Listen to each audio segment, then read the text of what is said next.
Hello and welcome to this News 9 special where we discuss the trends and patterns of IPL 2022 which has just completed its second week. Now clearly there's a clear demarcation between teams. There are as many as 5 teams who are tied on 6 points. Only the run rate separates them. There are 3 teams on 4 points and there's CSK who just opened their account and Mumbai Indians has not yet opened their account. To discuss that and more, joining me, Abhishek Paul, in today's discussion is my colleague Nikhil Narayan. Nikhil, initial trends, RR topping the table. We'll discuss that obviously in details more, but 5 teams on 6 points. It's a great start to the IPL, neck and neck competition between the teams, especially the 2 teams, GT and LSG. They have performed out of their scheme.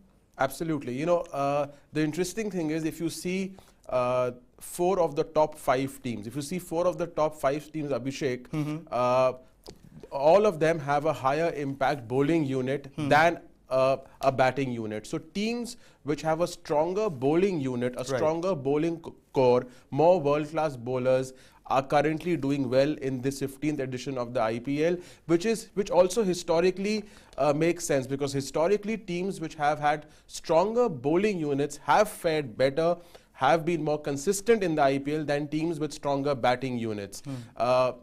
It is, they say T20 2020 is a batsman's game, but this is a very interesting fact that teams with stronger bowling units always do well than teams with stronger batting units. And talking about bowling units, this is one trend which has now sort of become like a superstition among the teams, right? I mean, teams winning the toss and bowling first.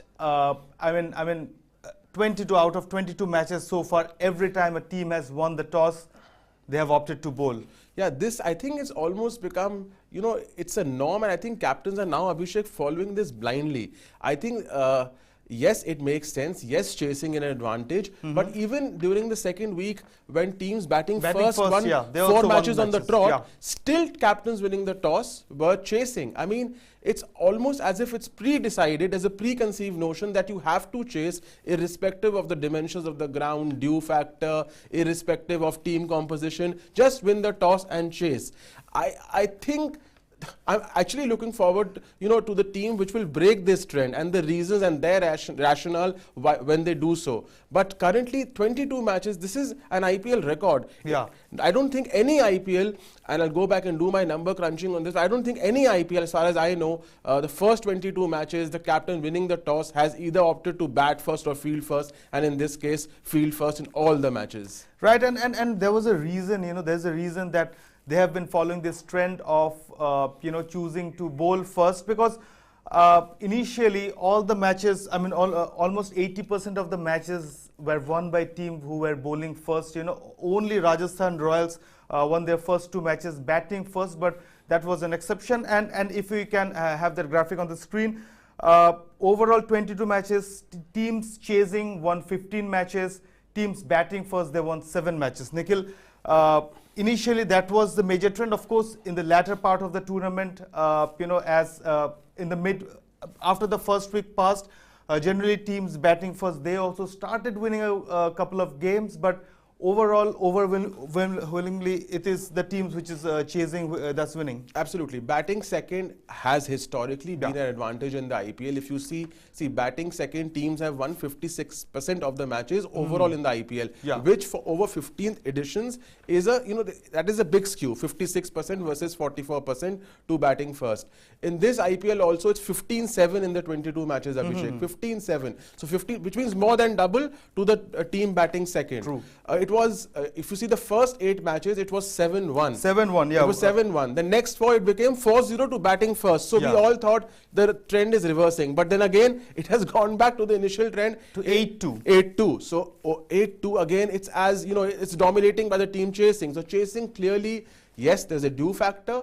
Also, teams in this format, and understandably so, prefer to have a strategy and plan in mind, and therefore, when they have already a target on the board, they plan better. Maybe because the teams are new, the squads are new, there are 2 new teams, the talent is getting divided. There you have it on the screen. Historically, batting second has 56% success rate.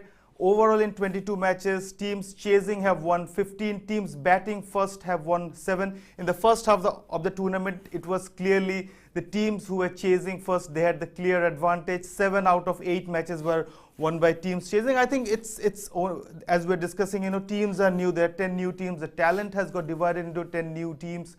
The squads are new. Maybe teams are still, finding their feet. Teams are still fidgety about the strategy that they would take, and having a clear target in front of them makes them more clear-minded. Absolutely. I think that's what batting second does. Yeah. You have to chase this much, and then you plan in that way. Batting first, you're not sure what is a good, because there's due also. You don't know what is a good score. Is 180 a good score? Is 160 a good score? Should we score above 200? So batting first is tricky. Yeah. And another tricky thing that's going on in this IPL is that 5-time champions Mumbai Indians, they're yet to open their account, right? It's very surprising. Yesterday night, Chennai Super Kings, who were at the bottom of the table, who were on 0 points, they also won their first match. Today, Mumbai Indians are playing against Punjab Kings, but they are far from being inspiring. Absolutely. This has been the big story. Mumbai Indians had a horrendous last season. After winning for 2 consecutive seasons, Abhishek, in 19 and 20, they did not qualify last season. Yeah. In fact, News 9 in a preview said they won't qualify, and they did not. The reason we emphasized was, their batting was very weak last season. Some of the big stalwarts like Hardik Pandya failed. This season, again, the batting has let them down, except for Ishan Kishan and Surya Kumar Yadav. The other batsman, Rohit Sharma, has been poor, very poor at the top of the order, which is surprising because he's done very well for India in T20 eyes. Then if you see Kieron Pollard, he's not done anything in the 4 matches, no impact at all with the bat. Mini AB. I mean, the middle order, they have averaged only 11.7 and strike rate of 126 in the middle overs. Ishan Kishan has been their standout performer, Rohit Sharma has failed, but in earlier editions also we have seen how the likes of Sky and of course they had Krunal Pandya, then Hardik Pandya, then they are no longer with the team. It's a new team. Guys like Dewal Brevis, the baby AB, he's yet to fire so far, and Mumbai are the laggards so far. Absolutely, and also the numbers we have seen, the middle order numbers, are absolutely shocking. These numbers are, of course, numbers excluding Surya Kumar Yadav's numbers. Yeah. This is the rest of the middle order. Very, very poor performance by the MI middle order, and also MI is suffering because of its pre-auction, auction strategy. What they did was they invested heavily in a few players. So a lot of money spent on the top 7 batting lineup, the likes of Brevis, Pollard, Rohit Sharma. So a lot of the resources went in retaining these players. They did not invest well in the rest of the contingents. They don't have good substitute players. Also, the bowling, I think, lacks strategy. Do you think they invested too much on the future? Because Tim David, Anmolpreet Singh, Dewal Brevis, they're all talented players, no doubt. Dewal Brevis, again, he did so well in the Under-19 World Cup. But we all know Under-19 World Cup is a different ball game altogether, and playing in the IPL is a different ball game altogether. Tim David, he did brilliantly in the BBL, but we have often seen players who are succeeding in BBL, failing in IPL. Kieron Pollard, the aging Kieron Pollard. Nikhil, I would really want to have your opinion on this. Do you think it's time that Mumbai starts looking beyond them? Of course, all these are talented players. They have the pedigree to be in a champion team like Mumbai Indians, but somehow the strategy is too much messy now. I mean, they are investing too much in the future without thinking about the present. With also about Jofra Archer. They are investing absence, in the future, because they don't have support for Jasprit Bumrah. Guys like Basil Thampi is not doing well. Daniel Sams is not doing well. So which has been a problem. See, they invested in the future, and I don't blame them. They've already won the IPL 5 times. So they thought, maybe let's take a chance, build for the future. And this year, we may win, may not win. Of course, they didn't foresee that they will lose the first 4 matches. Now, Jasprit Bumrah is their only bowler, world-class bowler in the 11. They haven't replaced him. Where is the replacement for the great Trent Bolt? Where is your world-class left-arm seamer? They don't have one. And, Bumrah hunted in pairs with Trent Bolt. That was the reason for the success in 19 and 20. Where is your world-class leg spinner? They let go of Rahul Chahar, But Murugan Ashwin is not the same class. I mean, he's a very talented bowler, but Rahul Chahar has international experience. You know, Rahul Chahar is one of the best leg spinners in the country. So there is no world-class leg spinner in the MI11, and therefore, if you see the economy rate in the death overs, it's the worst. It's above 13 per over. Daniel Sams has taken a beating. You know, Daniel Sams, you know, what Pat Cummins did to him, we all know. I mean, that great innings by Pat Cummins, but you know, MI is lacking in their batting, MI is lacking in their bowling. And in fact, their economy rate at the death is 13.6, and it's the worst among all the 10 teams. So therefore, MI, I think, has got its auction strategy a bit wrong, maybe a bit complacent that, we didn't qualify last year, we have won 5 times this year, we will qualify. But here is an interesting stat. In 2014, Abhishek, MI lost, their first 5 matches. They lost their first 5 matches. Their 6th match was with Punjab Kings. And they defeated Punjab Kings and they made it to the qualifiers. The same thing is happening now. So today they are playing Punjab Kings. Maybe the same trend as 2014. Maybe it's just as one of those number things, but maybe it does not happen. So they had lost the same number of matches, if I can recall. They lost their first 4 matches. Then 5th match was Punjab Kings. That time Kings 11 Punjab. They defeated Kings 11 Punjab and then made it to the playoffs. 4 matches lost this time. Today Punjab Kings. What will happen? We'll have to wait and watch for today evening whether they break the trend. But another strong trend that's emerging is the performance of the wrist spinners, especially Kulcha, the famed Kulcha pair who were out of favor in recent times. Kuldeep Yadav and Yuzvendra Chahal, they're among the top 3 wicket takers. In fact, wrist spinners are the flavor of the season. Nikhil, I mean, if you look at the average, wrist spinners are averaging 18.71 compared to fast bowlers whose average is 30.85. Their strike rate is 15. Wrist spinners' strike rate is 15, which is brilliant in any format of the game. Fast bowlers are above 20. Economy 7.44 for wrist spinners. For fast bowlers is 8.97. Clearly, last season also we saw how fast bowlers were dominating the IPL. Fast bowlers were among the top wicket takers, but this time clearly it's wrist spin. Wanindu Hasaranga, the likes of Kuldeep, the likes of Yuzvendra Chahal. Yeah, 3 wrist spinners in the top 5, which is interesting. So when this tournament started in the first week, Abhishek, the wrist spinners were very restrictive, but wrist spinners weren't taking wickets. Umesh Yadav and other fast bowlers were taking wickets. Even if you saw in the auctions, teams spent a lot of money on fast bowlers and fast bowling all-rounders. Wrist spinners did not bag that much money. We did a show on that. Wrist spinners did not go for that much money, which was surprising. But now wrist spinners, quality wrist spinners are coming into their own. Chahal is the leading wicket taker now. Before it was Umesh Yadav. Kuldeep Yadav is second highest wicket taker. Vanindu Hasaranga is in the top 5.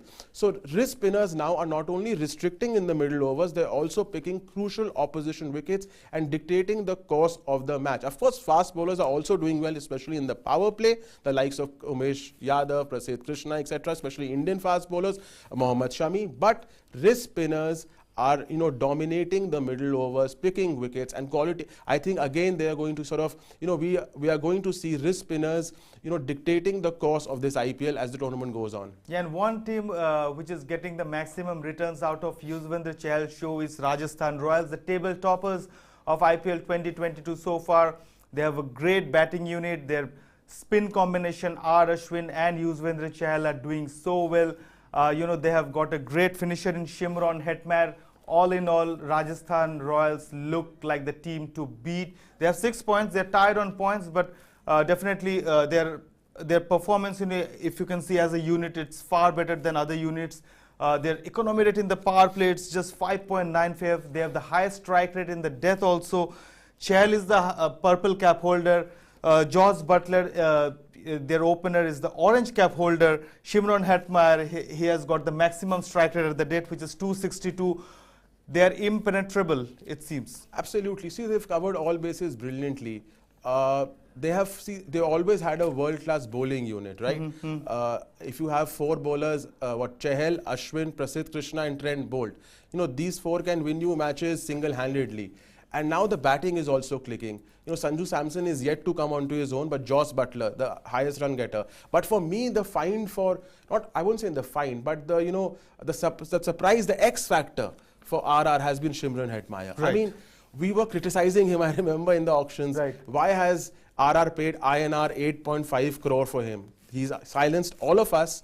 4 high impact performances in as many matches. True. Absolutely brilliant in the death overs. He's even out strike rate Liam Livingstone, the great Liam Livingstone in the death overs. Hetmyer has a strike rate of 262, Abhishek, in the death overs, which is the highest in this IPL.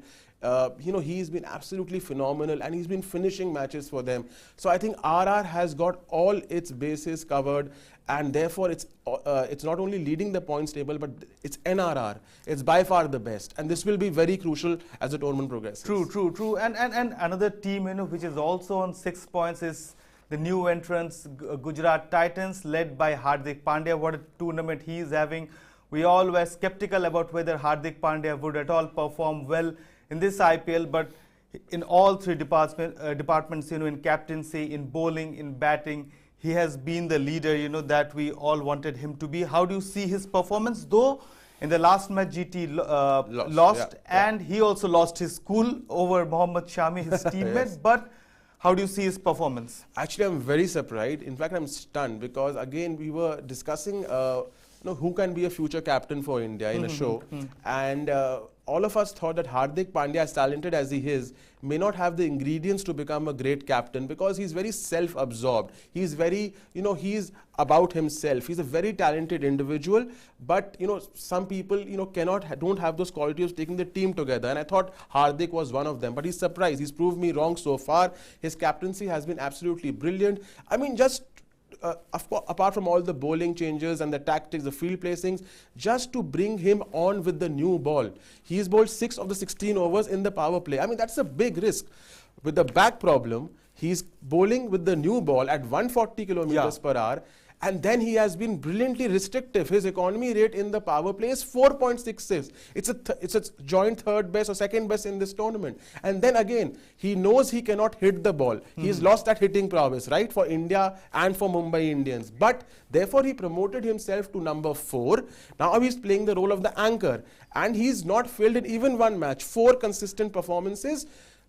Very, very crucial in a batting lineup, which is a weak batting lineup like the Gujarat Titans. True, and he has promoted himself up the order. While he is setting the trend, another guy, his long-time teammate Ravichandran Ashwin, he's breaking the trend. He just became the first player to be retired out.